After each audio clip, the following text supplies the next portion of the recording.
우리가 교회 다니면서 하나님으로부터 이제 은혜를 받았다, 또 복을 받았다, 이런 말들을 많이 합니다. 근데 그 하나님의 은혜와 축복 가운데 우리가 손에 잡히는 게 많이 있죠. 어떻게 보면 좀 이런 물질적인 것, 눈에 보이는 이런 은혜들이 많이 있죠. 오늘 제가 말씀을 드리려고 하는 것은 내가 변화되는 거예요. 진짜 우리가 하나님을 믿고 예수님을 만나면 내가 새로워지는 거예요. 내 인생이 바뀌어지는 거예요. 우리가 그렇게 꿈꾸던 사람이 되는 거예요. 여러분, 이것만큼 큰 복이 있을까요? 자, 우리가 이제 아이들을 한번 생각해 봅시다. 야, 우리 아이들이 변화됐다, 바뀌어졌다, 새 사람이 됐다. 제가 예를 들면 이런 거예요. 대개 애들의 문제가 뭘까? 말을 잘 안 듣죠. 어느 정도 이제 크면은 자기 생각이 있으니까. 부모 말을 잘 안 듣습니다. 그리고 빗나가죠. 근데 이 애가 바뀌어진 거예요. 우리 아이가 새로워진 거예요. 변화된 거예요. 어떻게 변화됐을까요? 전에는 말도 안 듣던 애가 말을 잘 듣는 거예요. 순종을 하는 거예요. 또 하나 변화가 뭐냐 그러면 우리 부모들이 아이들에게 계속해서 반복해서 말하는 게 있어요. 말 잘 들으라 이런 것도 있겠지만 그 내용이 뭘까요?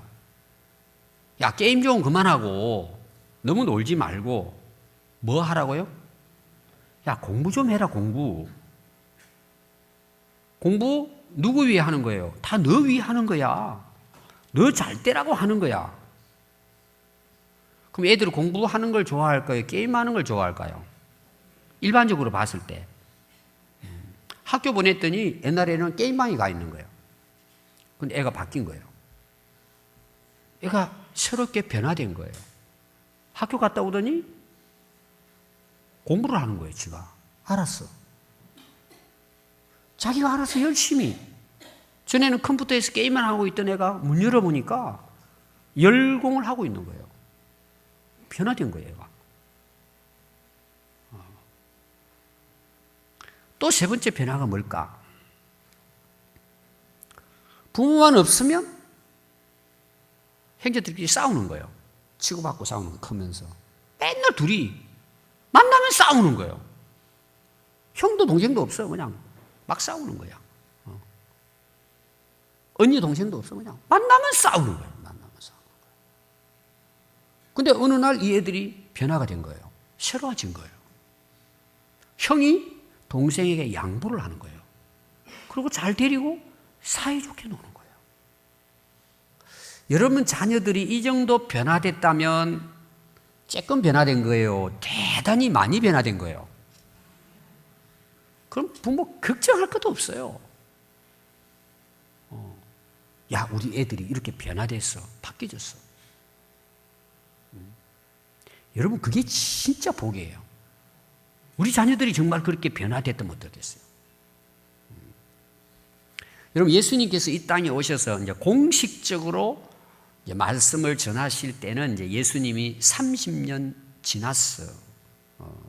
이제 말씀을 전하죠. 그걸 이제 공적 사역이라 그래요. 공사역이라 그러죠.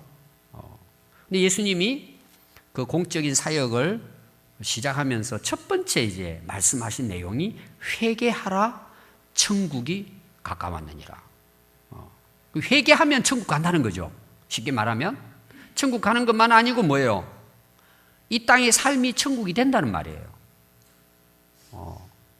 근데 그 조건이 뭐냐? 회개하면이라는 거예요. 그럼 회개를 다른 말로 말하면 변화죠, 변화. 변화되는 것입니다. 그래서 우리가 그 성경 전체를 보면요, 그 인간이 타락한 이후부터 해가지고 지금까지 하나님께서 우리에게 말씀하고자 하시는 그 말씀의 내용을 잘 보면 회개하라는 겁니다. 사실은 돌아오라는 거죠. 하나님께 돌아오라는 거죠. 돌아오면 뭐가 된다는 거예요? 구약에는 복이 된다는 거고 예수님 말씀은 천국이 이루어진다는 내용. 그 변화는 뭐예요? 회개하는 거예요. 다른 말로 말하면. 근데 오늘날 여러분 교회에 나오시면 특히 이제 우리 교회 같은 경우 제가 회개에 대한 말씀을 많이 전합니다. 그럼 사람들이 이제 교회 가면 왜 자꾸 죄를 회개해라. 이 회개하라는 말을 하도 많이 듣다 보면은 우리 성도들이 그걸 식상해해요. 그리고 그걸 부담스러워하고 불편하게 여겨요. 오늘도 제가 아마 회개의 말씀을 하면 야, 또 저 회개하라고 하냐. 그걸 굉장히 그냥 안 좋은 쪽으로 상당히 부정적인 면에서 받아들입니다. 근데 그건 회개를 몰라서 자기가 이해를 못해서 그렇게 받아들이는 거예요. 회개는 정말 좋은 거예요. 회개는 은혜예요. 이건 축복의 길이에요. 굉장히 좋은 겁니다. 회개라는 말을 쉽게 말하면 뭐예요? 내가 새롭게 변화된다는 내용이에요. 더 제가 쉽게 설명하면 이런 거예요. 하나님을 떠나서 우리가 잘못 살아가고 있어요. 대개 이제 하나님 모르는 사람들은 지금 자기는 잘 산다고 생각하는데 잘못 살고 있는 거예요, 지금. 딴 길로 가고 있는 거예요. 잘못된 길로 가고 있는 거예요. 근데 회개가 뭐예요? 원래 자리로 돌아온다는 내용이에요. 제자리로 돌아온다는 내용이에요. 우리가 잘 아는 둘째 아들 탕자의 비유가 그 회개에 대한 거잖아요. 하나님은 그걸 가장 기뻐하신다. 허랑방탕하게 살아가는 그 인생이 아버지께로 돌아와서 뭐예요? 그 인생이 새로워지잖아요. 그게 회개예요. 그러니까 예수님 말씀은 뭐예요?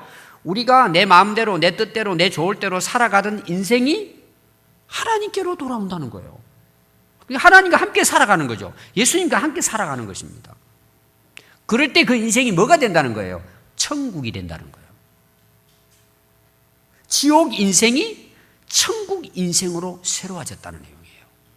그러니까 회개는 여러분 은혜 중에 은혜입니다. 진짜 내가 회개할 수 있다면 축복 중에 축복입니다. 그런데 우리는 어떤 생각을 하느냐? 하나님을 떠나서 말씀을 떠나서 내가 하고 싶은 대로 내 좋을 대로 다 잘 되는 게 복이라고 생각해요. 성경은 그렇게 말하고 있지 않아요. 그거는 많은 길이고 지옥을 향해 가는 길이라고 말하는 거예요. 그래서 여러분들이 교회에 오셔서 오늘도 그 예수님 말씀이잖아요. 회개하라. 천국이 가까웠다. 여러분 회개는 정말 복된 소식입니다. 아멘. 죽을 사람을 살리기 위해서 하시는 말씀이죠. 그래서 성경에 보면은요, 예수님을 만나가지고, 하나님을 만나가지고 새롭게 변화된 사람들이 수없이 많이 나옵니다. 수없이. 구약에도 마찬가지입니다. 신약에도 마찬가지고, 오늘날도 마찬가지입니다. 예수님 만나서 회개한 사람들, 그들의 삶이 얼마나 아름답고 복된 인생이었는가, 이걸 우리에게 보여주고 있어요. 오늘은 특별히 제가 그 중에 사울을 소개하고 싶어요. 사울은 우리가 잘 아는 바울입니다. 바울. 그러니까 이제 이름만 다를 뿐이지 똑같은 사람이에요. 사울은 히브리식 이름이에요. 하나님께 간구한다, 그런 뜻이 있어요. 그리고 헬라식으로는 바울이에요. 비슷하죠? 사울, 바울이니까. 이 바울의 의미는 작은 자, 그런 뜻이에요. 그래서 똑같은 인물입니다. 이 사울의 소개가 이제 사도행전 7장 58절부터 나옵니다. 거기부터 이름이 나오는데, 그 8장에, 그 7장부터 해서 이제 8장은 초대교회가 핍박을 받을 때예요. 환난과 핍박을 받을 때입니다. 그런데 이제 6장에 보면은 사도행전에 교회가 계속 부흥이 돼요. 복음을 전하니까. 이제 베드로부터 시작해가지고 회개하고 복음을 제자들이 이제 쭉 전하러 다니는데 예루살렘 막 성이 막 부흥의 역사가 일어나는 거예요. 이 예루살렘 교회가 원교회거든요. 막 부흥이 일어납니다. 부흥이 일어나니까 이제 사람들이 많아지니까 사도들이 이제 모여서 7명의 일꾼을 세워요. 그게 이제 집사예요. 최초의 집사입니다. 그 중에 유명한 집사 이름이 스데반이라는 집사예요. 오늘 우리하고 이 집사의 수준을 의미하면은 스데반은 오늘로 말하면은 목사 이상이에요, 사실은. 이 복음을 전하는데요, 구약의 역사 아브라함부터 시작해서 쫙 구약을 설명하면서 결론은 뭐예요? 예수님이 구약에서 예언되어진 메시아로 오셨다는 거예요. 이걸 이제 스데반이 전합니다. 유대인들이 그때 듣고 좋아하겠습니까? 자기들이 예수님을 십자가에 못 박았는데. 그러니까 스데반을 결국은 돌로 쳐서 죽이는 거예요. 그때 나타난 인물이 누구냐? 사울이에요. 이 이제 돌로 쳐 죽였던 사람들이 자기들의 옷을 사울에게 맡겼다 얘기했어요. 뭐 더워서 막 열받아가지고 옷을 막 맡겼는지 뭐 모르지만 하여튼 옷을 맡겼다는 거예요. 그거는 뭔 이야기예요? 같이 동조했다는 내용이에요. 또 8장 1절부터 사울이 나옵니다. 살기가 위협이 등등하여 대제사장에게 가서 예수 믿는 사람들을 잡아 감옥에 집어넣을 수 있도록 공문을 받아와요. 오늘로 말하면 영장이죠. 영장을 발부받아가지고 예수님을 따르는 사람들을 붙잡아서 감옥에 넣기 위해서 이제 가는 것입니다. 어디로 가고 있느냐 하면 다메섹을 향해 가고 있어요. 다메섹. 갈릴리 호수 약간 북동쪽 위치에 있습니다. 다마스커스죠. 오늘날도 다메섹이 있습니다. 거기까지 가가지고 예수 믿는 사람들을 이제 끌고 오기 위해서 간 거예요. 근데 가다가 갑자기 하늘에서 빛이 임한 거예요. 대낮인데도 불구하고 막 환한 빛이 이 사울에게 임합니다. 같이 가던 사람들이 다 그 빛을 보고 쓰러집니다. 사울도 거기서 엎드려져요. 눈을 뜨지는 못하는 거예요. 근데 음성이 들리는 거예요. 예수님께서 사울을 부르십니다. 사울아 사울아 내가 어찌하여 나를 핍박하느냐. 당신이 누구십니까? 내가 핍박하는 예수다. 이 사울이 다메섹 도상에서 예수님을 만나게 된 것입니다. 그리고 그 자리에서 눈이 멀어버려요. 사흘 동안을 보지 못합니다. 근데 9장 10절에 가면은 그런 때에 또 예수님께서 다메섹의 아나니아라고 하는 제자에게 예수님이 환상 중에 나타나서 아나니아에게 이야기를 합니다. 너 빨리 그 유대의 그 다소라는 마을에 가면은 거기에 사울이라는 사람이 있으니까 그가 지금 기도하고 있는 중이다. 너 그를 찾아가라는 거예요. 아나니아에게. 지금 그 사울이 기도하고 있는데 내가 그에게 환상을 보여줬다는 거예요. 너를 아나니아라는 사람이 그를 찾아와서 자기 머리 위에 안수를 하니까 보게 된다는 환상을 지금 사울에게 보여줬다는 거예요. 그래서 너가 가면은 그런 일이 일어날 것이다. 그리고 이제 아나니아를 보냅니다. 그러니까 13절에 보니까 아나니아가요, 주님, 이 사울이라는 이 사람은 예루살렘에서 성도들을 잡아 죽이는데 앞잡입니다. 해를 끼치는 자입니다. 여기서도 주의 이름을 부르는 모든 사람을 결박할 영장, 권한을 받아가지고 지금 우리를 잡아서 감옥에 가두려고 합니다. 어떻게 그 자를 내가 만나러 갈 수 있느냐 이런 거죠. 그래서 15절에 보니까 주께서 이르시되 가라. 이 사람은 내 이름을 위하여 이방인과 임금들과 이스라엘 자손들에게 전하기 위하여 택한 나의 그릇이 될 것이다. 그가 내 이름을 위하여 많은 고난을 받을 것이다. 내가 그에게 보일 것이다. 그래서 아나니아가 그 예수님 말씀을 듣고 집을 떠나서 그 다소의 사울을 만납니다. 그리고 그 위에 안수를 하면서 이야기합니다. 예수께서 나를 보내어 너로 다시 보게 하시려고 성령으로 충만하게 하신다. 그리고 그 사울의 머리 위에 아나니아가 이제 안수 기도를 합니다. 그때 즉시 사울의 눈에서 비늘 같은 것이 벗어져 다시 보게 되고 그가 세례를 받고 음식을 먹고 건강을 회복해서 제자들과 함께 다니게 되었다. 이런 말씀이 나옵니다. 눈에 뭐가 벗겨졌다고요? 비늘이 벗겨요. 이 비늘이 뭔지는 아무도 몰라요. 그러나 중요한 것은 뭐죠? 눈이 감겼다가 눈을 다시 보게 됐다는 거예요. 이 기적 같은 일이 일어난 거죠. 이걸 이제 그 사울이 이제 경험을 하게 된 것입니다. 그리고 9장 20절 말씀 보면 즉시로 각 회당에 들어가서 예수님이 하나님의 아들인 것을 전파했다 그랬어요. 자, 여기 회당은 유대인들이 모여서 예배도 드리고 성경 공부도 하고 또 어떤 행정적인 일을 처리하는 곳이 회당입니다. 그럼 전에 이 사울이 그 회당에 들어가서 가르치고 했던 인물이에요. 유명한 인물이에요, 사울이. 그 회당에 들어가서 유대인들에게 예수님은 하나님의 아들이시고 구약에서 예언한 메시아다, 그리스도다, 하나님이 보내주셨다 하고 유대인들에게 예수님을 증거를 한 것입니다. 유대인들이 아니 저자가 지금 그 예수 믿는 사람들을 결박해서 끌고 가려고 하는 자가 아니냐, 근데 어떻게 예수님을 그리스도로 증언하느냐, 이 유대인들이 당혹해졌다는 거예요. 어리둥절한 거죠. 갑자기 사울이 변화가 되니까 유대인들마저도 사울을 대하기가 이게 어려워진다는 것입니다. 그래서 23절에 보면요, 9장 여러 날이 지난 후에 유대인들이 사울을 죽이려고 공모를 합니다. 완전히 이게 한순간에 변화되어 버린 거예요. 안 되겠다, 이를 살려주면 안 되겠다. 그래서 이 유대인들이 모여서 이제 사울을 죽이려고 계획을 세웠습니다. 이것을 제자들이 알고는 성문 밖으로 이 바울을 피신가게 했습니다. 그리고 26장에 보면은 이제 사울이 예루살렘으로 들어갑니다. 들어가서 이제 그 예수님의 제자들과 사귀기 위해서 이제 함께 하려고 하는데 이 예수님의 제자들이 전부 다 무서워하는 거예요. 사울을 멀리하는 것입니다. 왜 그럴까요?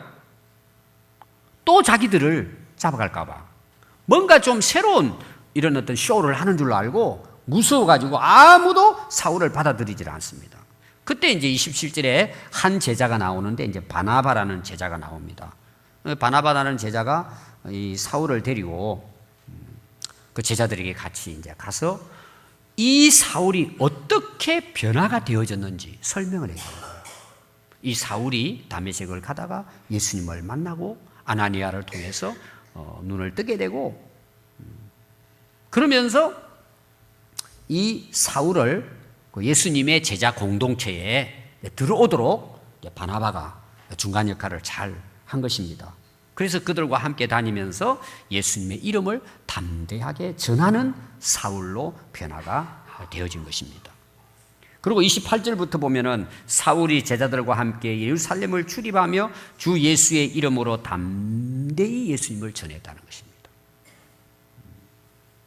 그래서 유대인들은 그를 죽이려고 하고 교회는 부흥이 됐다는 거예요. 그래서 31절에 보니까 그리하여 온 유대와 갈릴리와 사마리아 교회가 평안하여지고 든든히 서가고 주를 경외함과 성령의 위로로 진행하여 수가 더 많아지니라. 이 사울의 변화를 통해서 사울이 복음을 전함으로 뭐예요? 예루살렘 교회뿐만이 아니고 유대와 갈릴리와 사마리아에 있는 교회들이 부흥되는 역사가 일어난 거죠. 이 사울의 변화를 통해서. 그래서 오늘 이 사울이 변화되는 이런 모습을 통해서 오늘 우리들에게 주는 몇 가지 교훈을 우리가 함께 나누려고 합니다. 첫 번째는 뭐냐 하면 사울이 변화됐다는 거예요. 변화. 그럼 그 사울이 변화된 어떤 전환점이 있어요. 어떻게 사울이 그렇게 예수 믿는 사람들을 핍박하고 교회를 해를 끼친 이 사울이 어떻게 급변했나 이거죠. 근데 사울이 변화된 것은요, 확실한 전환점이 있어요. 그냥 뭐 두리뭉실해가지고 이렇게 그냥 뭐 예수 믿고 이렇게 변화된 게 아니라 확실한, 그냥 어떻게 보면 정말 칼로 딱 자르듯이 전에 사울과 변화된 사울이 완전히 변화된 하나의 전환점이 있다는 거예요. 그게 뭘까요? 예수님을 만났다는 거죠. 부활하신 예수님, 자기가 핍박했던 예수님을 자기 자신이 만난 거예요.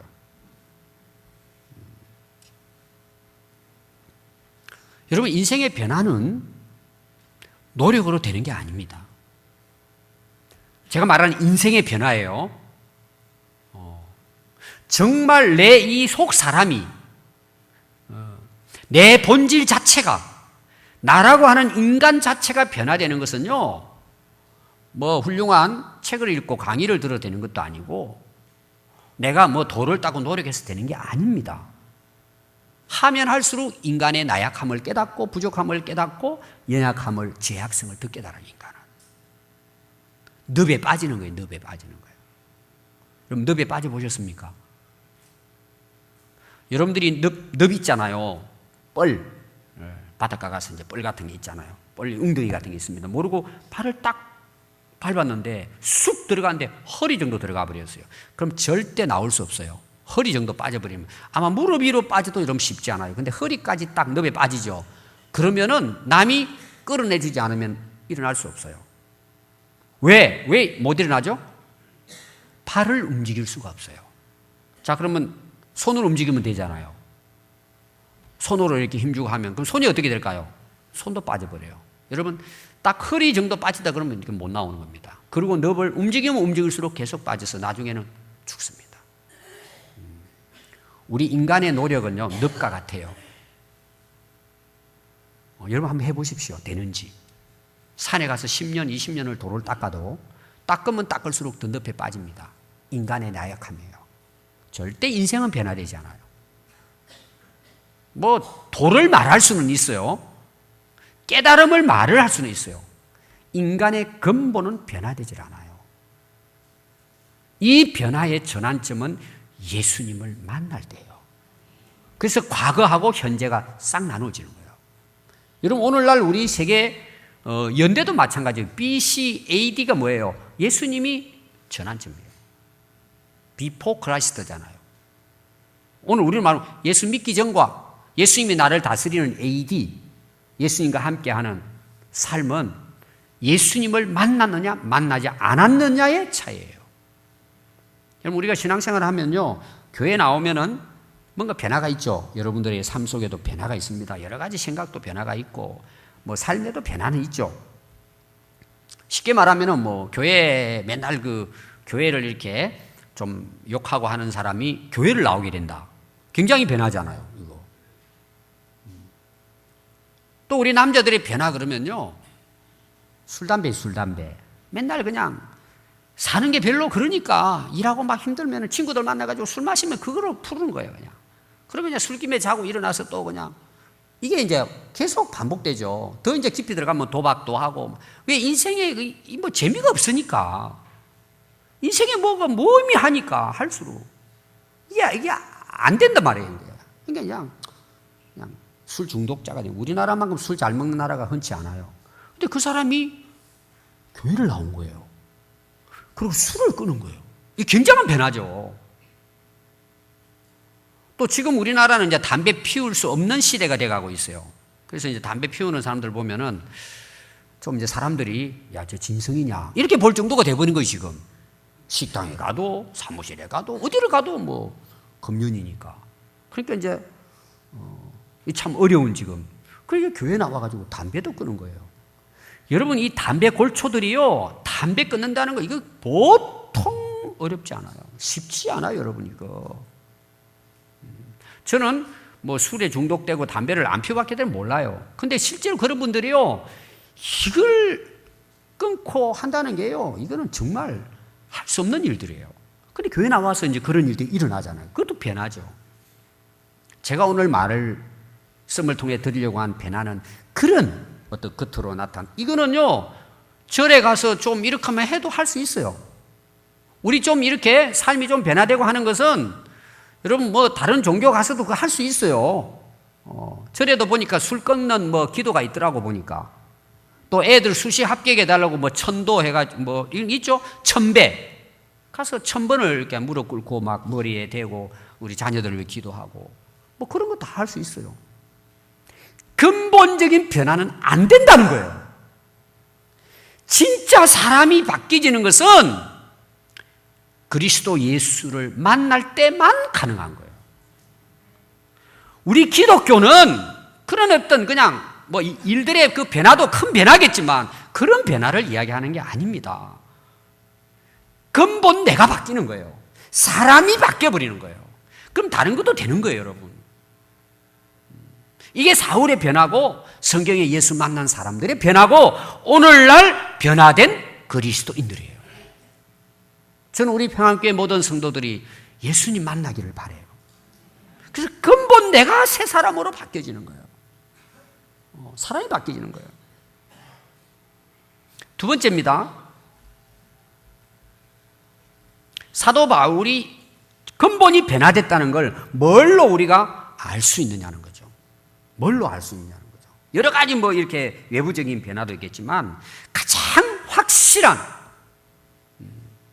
변화의 증거는 그가 핍박했던 예수를 그가 그리스도로 증거했다는 거예요. 예수 믿는 사람들을 죽이고 괴롭히고 교회에 해를 끼친 사람이 그 예수를 전하는 사람들을 잡아 감옥에 가두는데 앞잡이였던 사울이 그들이 믿는 예수를 그도 믿을 뿐만 아니라 입으로 고백할 뿐만 아니라 그 부활하신 예수님을 또 다른 사람에게 자기가 전했다는 내용이에요.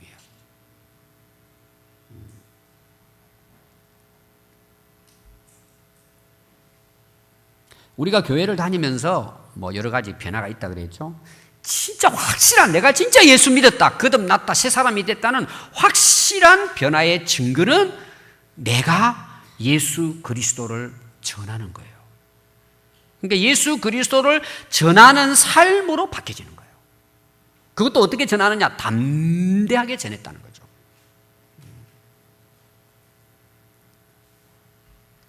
여러분들이 여러분 스스로를 돌아보면 알아요. 내가 다른 사람에게 부활하신 예수님이 그리스도, 우리의 구주이신 것을 내가 담대하게 전하고 있다. 난 전할 수 있다. 그 여러분들이 예수 만난 확실한 증거입니다. 그것만큼 확실한 게 없어요. 또 사도 바울은 아까 보니까 뭐죠? 그거를 위해서 고난을 받게 될 것이라고 그랬잖아요. 예수님께서 사도 바울이 당한 고난은 이루 말할 수가 없어요. 자, 우리가 예를 들어서 예수님을 전합니다. 근데 사람들이 뭐 커피도 사주고 밥도 사주고 아이 고맙다. 그럼 얼마나 좋아요. 그런데 예수님을 전하면 대부분의 사람들이 들은 척도 안 하고 자존심 상하고 과거 우리 초대교회 성도들은 핍박을 받았단 말이에요. 고난을 받고 집에서 쫓겨나고. 그럼 지금도 우리나라에 그런 그 집안들이 있어요. 저는 그걸 경험한 사람이에요. 그 고난과 고통이 얼마나 심하다는 걸 저는 경험을 했어요. 제가 이 농촌에 그 목회할 때인데요. 딸이 이제 교회를 처음 나온 거예요. 교회에 가까운 그 가운데 집이 있어요. 그 아가씨 때 이제 예수를 믿고 은혜를 받은 거예요. 거듭난 거예요. 그 아버지가 이제 그때 당시 뭐 농촌에서 제대로 학교도 안 나오고 농사만 짓고 지내는 분인데 너 교회 나가면 대부분 어떻게 이야기한 줄 아세요? 다리를 부러뜨리겠다고 이야기했잖아요. 다리 몽둥이를 그냥 잘라버리겠다 이렇게 했는데 이 딸이 이제 은혜를 받으니까 아가씨가 그렇게 반대하고 하는데도 몰래 교회를 다니다 어느 날 교회 갔다가 들킨 거예요. 그리고 머리채를 끌고 간 거야. 그 아가씨 때 끌고 간 거예요. 그리고 낫을 가져와가지고 다리를 내려친 거예요. 이 장단지를 친 거예요. 한번 상상해 보세요, 여러분. 그게 난리가 났죠. 그렇게 막 택시 타고 이제 병원에 가가지고 수십 바늘을 꿰맨 거예요. 제가 갔을 때는 이제 그분이 천안성결교회 남편은 장로님이 되고 이제 그분이 권사님이 되셨을 때 들은 이제 간증이에요. 그래서 이제 고향에 오면 꼭 이제 부모님이 되고 우리 교회에 나오고 이제 그렇게 했어요.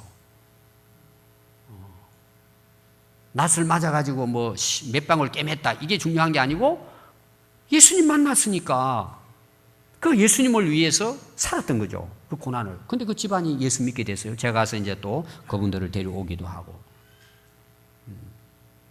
그런 엄청난 고난이 따릅니다. 예수님을 진짜 믿게 되면은. 근데 그 고난을 뭐예요? 감내하고도 담대하게 예수님을 전하는 거죠. 여러분 그 사도행전의 역사를 보면 고난의 역사인데 그래도 사도 바울은 어때요? 순교할 때까지 예수 그리스도를 전하는 거예요. 전하지 않을 수가 없는 거예요. 왜 그럴까요? 만났기 때문에. 살아계심을 경험했기 때문에 전할 수밖에 없는 거예요. 이게 변화예요.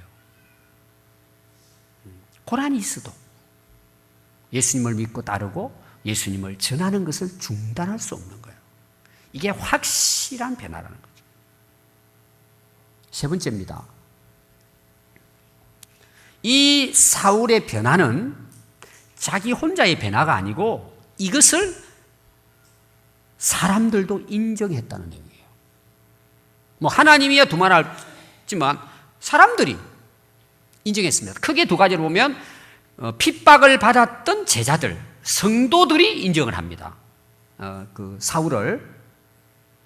또 그의 원래 이제 같은 그 민족이었던 유대 민족이 유대의 지도자들이 이 사울을 인정했습니다. 그러니까 어떻게 보면 뭐예요? 다 인정한 거죠. 다 인정한 거죠. 다시 말해 사울이 진짜 변화됐구나. 진짜 예수 만났구나. 정말 저 인간은 예수님을 위해서 목숨을 걸고 증거하는 진짜 예수 만난 사람이구나 하는 걸 인정했다는 거예요. 여러분, 오늘 우리가 신앙생활을 하면서 물론 하나님으로부터 인정받는 것도 중요하지만 우리가 진짜 변화돼서 하나님으로부터 인정을 받는다면 가족들도 인정합니다. 이웃들이 인정한단 말이에요. 셀 가족들이 인정하고 교회가 인정해요. 아, 저분 진짜 예수 만났구나, 변화됐구나. 그거 다 압니다, 여러분. 우리 진짜 신앙생활에 인정은 어디서 받아야 되느냐? 가족들로부터 받아야 됩니다. 특히 부부. 잘합니다. 야, 진짜 우리 남편 예수님 만났구나. 진짜 변화됐구나. 아내가 알아요. 또 남편이 안 믿어도요. 대개 남편들이 나중에 믿잖아요. 대개 이제 아내가 먼저 예수 믿고 은혜 받으면 그 다음 타자, 이제 마지막 타자가 우리 대개 아버지들이에요. 마지막 죽을 고생 다 하다 이제 돌아오시죠. 결국은 여러분들 후회하지 말고 또 실망하지 말고 포기하지 말고 남편과 아버지를 위해 기도하시기 바랍니다. 아, 다 나오세요? 포기했습니까? 저는 30년 기도하고 아버지 돌아왔어요. 반드시 돌아옵니다. 중요한 게 뭐냐? 아내의 믿음이에요. 아내가 변화되지 않으면 남편 변화되기 어려워요. 다 압니다. 그러니까 되게 여러분 어떻게 해요? 남편들이 잘못은 자기가 다 해놓고 누구 핑계 대요? 야, 예수 믿어도 뭐 우리 집안이 있느냐? 네가 가서 뭐 기도해도 뭐 소용이 있냐? 헛된 소리만 하잖아요. 그래도 알아요, 남편들이. 야, 우리 아내 뭔가 달라졌어. 그 달라졌다는 가장 확실한 증거가 뭐라고요? 그렇게 싫어하고 교회 가지 말라고 핍박하는데도 당신 예수 믿어야 돼. 얻어맞아 가면서도 집안에서 예수 믿어야 구원받는 거예요. 천국 가요. 전하는 거예요. 그래도 끝까지. 그래서 나중에 다 구원받는 거예요. 집안이. 주 예수를 믿어라. 그래야 하면 너와 내 집이 구원을 받는다고 그랬잖아요. 그러니까 우리가 확실하게 그 집안에 예수 믿는 사람이 확실하게 있으면 그 집안이 변화됩니다. 그리고 인정을 해요. 인정을 해요. 집안 식구가. 그 다음에 신자들이 모릅니까, 여러분? 우리 교회 25년 동안 신앙생활 하신 분이 계세요. 제가 모르겠습니까, 그분들을? 뭐 딱 단정 지을 수는 없지만 알죠. 왜 모르겠어요? 그럼 압니다. 그리고 이웃들이 모를 것 같아요? 이웃들도 압니다. 회사에 있는 분들이 모를 것 같아요, 여러분? 뭐 제가 이제 완벽하지는 않지만 어느 정도 여러분 불신자들이 우리의 증인입니다. 아, 저 사람은 집사라 그러는데 에휴. 또 우리 교회 집사님도 그러시더라고요. 성경대 하면서 아, 목사님 회사에서 이렇게 하는데 그분들 다 집사고 권사고 장로들인데 다 마시고 한다고 아니 나보고 마시면 괜찮다고 한다고. 지금 한국이 이렇게 돼가고 있어요. 속으로는 뭐예요? 아니라고 다 알아요. 다 압니다. 사람들도 불신자들도 알아요. 불신자들도. 근데 사울은 전에 자기들과 함께 했던 유대인들도 인정하고 잡아 죽이려고 하잖아요. 왜? 진짜 변화돼 버렸으니까 그리스도인으로. 그리고 처음에 제자들이 뭐예요? 두려워했잖아요. 전에 우리 죽이려고 했던 사람인데 근데 어떻게 하죠? 제자로 받아들이잖아요. 그럼 뭐지? 인정했다는 거예요. 지금 오늘날 우리 예수 믿는 사람들이 가정에서, 직장에서, 사회에서 진짜 그리스도인으로 우리가 거듭나서 변화되면 인정합니다, 여러분. 따라오지는 않으려고 할지는 몰라도 인정합니다. 저는 우리 평안교회 성도들이 최소한 군산 시민들로부터는 저는 인정받았으면 좋겠어요. 아니, 여러분들의 가족들로부터 인정받았으면 좋겠어요. 그럼 그런 은혜가 있기를 바라요. 그건 간단해요. 예수님 만나면 돼요.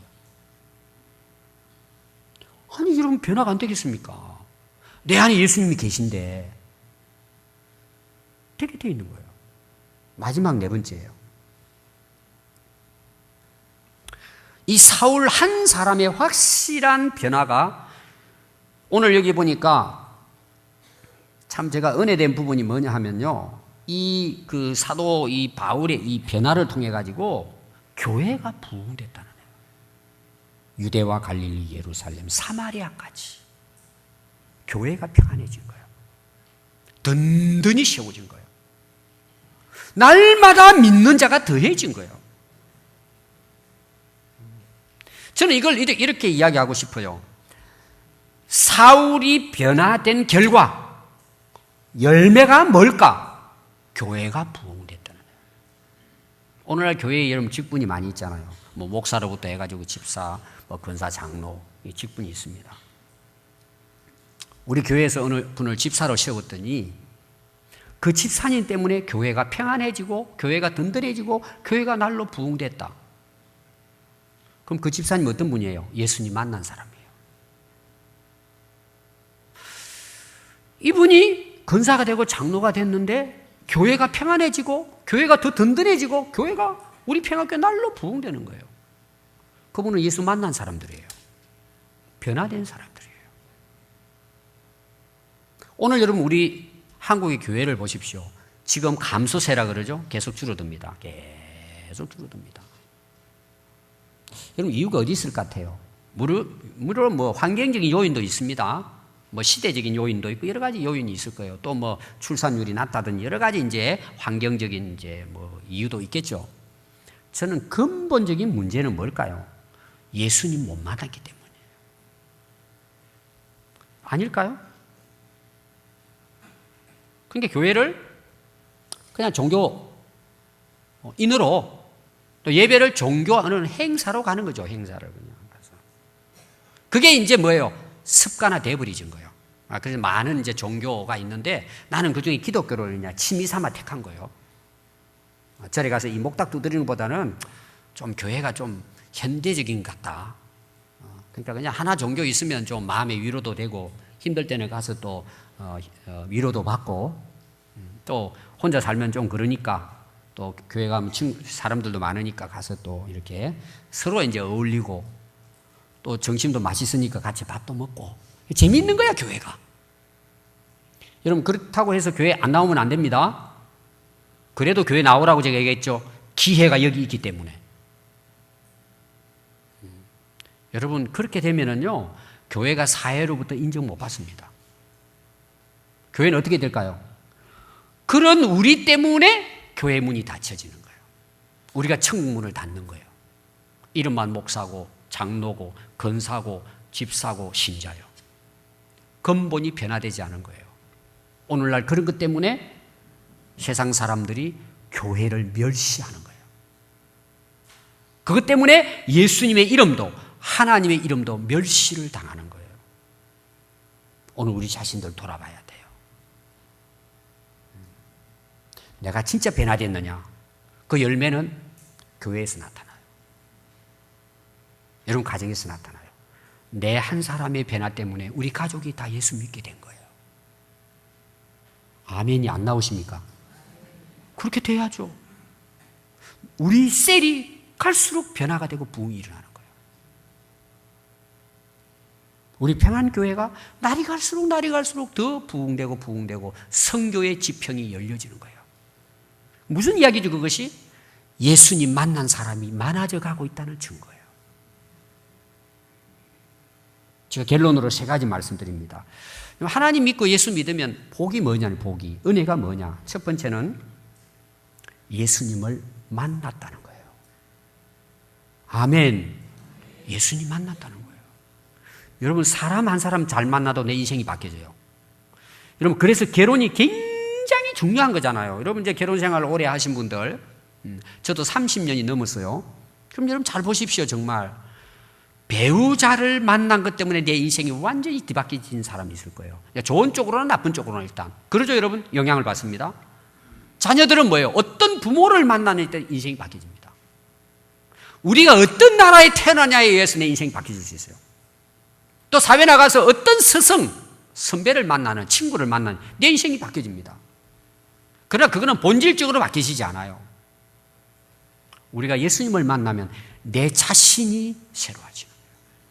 인간이 바뀌어져 버리는 거예요. 하나님의 사람으로. 여러분, 진짜 우리가 예수 믿고 은혜고 복이 뭐예요? 내가 새로워진다는 거죠. 내가 날마다 새로워지고 성숙되어져 간다는 거, 하나님의 사람으로. 근데 오늘 보니까 이 사울을 예수님이 찾아오신 거예요. 하나님이 우리를 하나님의 사람으로, 우리를 구원해서 천국의 백성으로 삼기 위해서 하나님이 인간의 몸을 입고 이 땅에 오신 분이 예수 그리스도이세요. 여러분, 그게 은혜고 축복이에요. 그게 기쁜 소식이에요. 오늘 저는 우리 평안교회 이 말씀을 듣는 모든 성도들이 예수님을 만나는 은혜를 구하시기 바라고, 진짜 그 예수님을 만나서 여러분 인생이 바뀌어지는, 사람이 바뀌어지는 그런 복이 있기를 바랍니다. 두 번째는요, 예수님을 만남으로 내 인생이 변화된 복된 삶을 사는 거예요. 여러분 지금 고민하는 거 많이 있을 겁니다. 뭘 이루고자 하고 여러 가지 이렇게 하면 내 인생이 좋아지고 행복해지고 잘 먹고 잘 살 거라고 여러분 나름대로 생각하는 게 있어요. 여러분 그거 이루어 보십시오. 되는지. 거기 가면 또 똑같아요. 똑같은 문제가 또 있어요. 진짜 내 인생의 행복은 어디였을까? 예수님 만나 변화된 삶에 있는 거예요. 그 변화를 한 가지로 요약한다면, 제가 회개라고 했죠. 회개가 변화입니다. 회개하면 뭐예요? 천국이 가까이 오는 거예요. 전에 지옥 인생이 천국 인생으로 바뀌어지는 거예요. 지옥을 향해 가던 인생이 천국행을 향해 가는 거예요. 여러분 이것만큼 큰 복이 있을까? 이 세상에. 이 영원한 복만큼 이 세상에 복이 있을까요? 없어요. 세 번째입니다. 인생의 은혜와 진정한 축복이 뭐냐? 이 예수님을 우리가 또 다른 사람에게 증거할 수 있는 증인으로서의 삶을 살아가는 복이에요. 이건 엄청난 복이에요. 이 사도 바울은 내가 달려갈 길과 주 예수께 받은 사명, 곧 하나님의 은혜의 복음을 증언하는 일을 마치려 하면은 나의 생명조차 조금도 귀한 것으로 여기지 아니하노라. 이게 무슨 말인가 하면요, 복음을 위해 살아가는 삶이, 그 생명이 가장 가치 있다는 거예요. 그럼 이것이 그냥 이 땅에서만 보람 있고 가치 있느냐? 이거는 영원한 하나님 나라의 상이 되는 것입니다. 그래서 자녀이면 또한 상속자, 곧 하나님의 상속자요 그리스도와 함께한 상속자이니 우리가 그와 함께 영광을 받기 위하여 고난도 함께 받아야 할 것이니라. 생각건대 현재의 고난은 장차 우리에게 나타날 영광과 비교할 수 없도다. 하늘의 영광을 누리는 복된 인생을 산다는 것입니다. 오늘 이 시간도 주님은 우리를 찾아오시죠. 우리를 부르시고 우리에게 회개하라고 말씀하십니다. 돌아오라고. 오늘도 그 예수님을 우리가 만나는 이런 복된 시간이 될 수 있기를 바랍니다. 우리 오늘 말씀을 생각하시면서 우리 같이 한번 기도하도록 하겠습니다. 다 같이 기도하겠습니다.